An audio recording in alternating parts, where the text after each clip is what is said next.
దేశ తొలి మహిళా గూఢచారి నీరా ఆర్య. మనం అనుభవిస్తున్న స్వేచ్ఛ స్వాతంత్ర్యాల వెనుక ఎంతోమంది వీరులు, వీరనారీమణుల త్యాగం ఉంది. బ్రిటిష్ వారికి తొత్తులుగా, దేశానికి చీడపీడిగా మారిన కుటుంబ సభ్యులను హతమార్చడానికి వెనుకాడలేదు కొందరు నారీమణులు. అలాంటి వారిలో నీరా ఆర్య గురించి ప్రత్యేకంగా చెప్పుకోవాలి.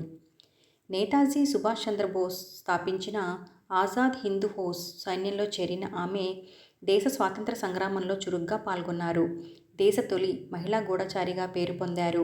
ఒకానొక దశలో దేశద్రోహిగా మారిన తన భర్తను కూడా హతమార్చడానికి వెనుకాడలేదు ఆమె. ఆఖరికి బ్రిటిష్ వారి చేతికి చిక్కి నరకయాతన అనుభవించిన ఆమె గురించి తెలుసుకుందాం. మన దేశంలో బ్రిటిష్ పరిపాలన కొనసాగుతున్న సమయంలో, అంటే 1902 మార్చి 5న ఉత్తరప్రదేశ్లోని ఖేక్రా అనే గ్రామంలో జన్మించింది నీరా ఆర్య. ఆమెకు 5 ఏళ్లు ఉన్నప్పుడు ఆమె తల్లిదండ్రులు మరణించడంతో కోల్కతాకు చెందిన వ్యాపారి సేథ్ చాజుమాల్ ఆమెను దత్తత తీసుకున్నారు. చిన్నతనం నుంచి ఆమెలో దేశభక్తి ఉప్పొంగేది.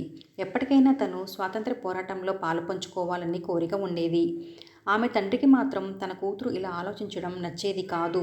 అందుకే ఆమె ఆలోచనలన్నీ కట్టిపెట్టేలా త్వరగా పెళ్లి చేయాలని నిర్ణయించుకున్నారు. అనుకున్నట్లుగానే బ్రిటిష్ ఇండియన్ గవర్నమెంట్లో విచారణ అధికారైన శ్రీకాంత్ జయరంజన్ దాస్తో నీరా పెళ్లి జరిపించారు. పెళ్లి అయినా నీరా తన ఆలోచనలు మార్చుకోలేదు.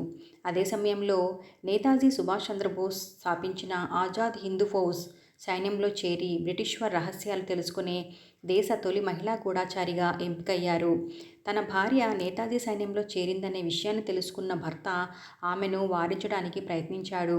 అదే సమయంలో బ్రిటిష్ ప్రభుత్వం నేతాజీని హత్య చేయాలని శ్రీకాంత్కు ఆదేశించింది. అయితే ఒకరోజు నీరా భర్త నేతాజీపై కాల్పులు జరిపాడు.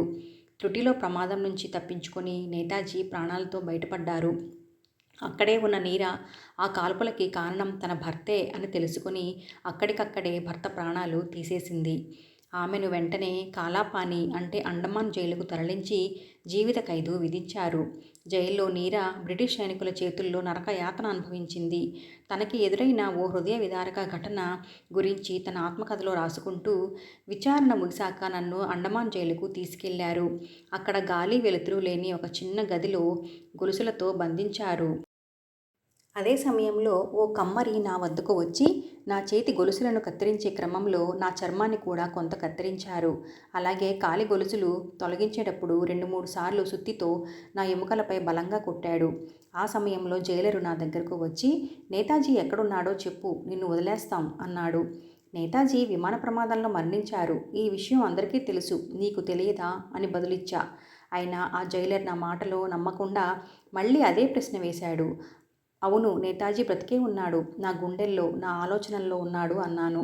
అయితే నీ గుండెల్లో నుంచి నేతాజీని శాశ్వతంగా తొలగిస్తామని నాతో అసభ్యంగా ప్రవర్తించి నా కుడి వక్షోజం కత్తిరించే ప్రయత్నం చేశారు. కత్తెర పదునుగా లేకపోవడం వల్ల వాళ్ళ ప్రయత్నం విఫలమైంది.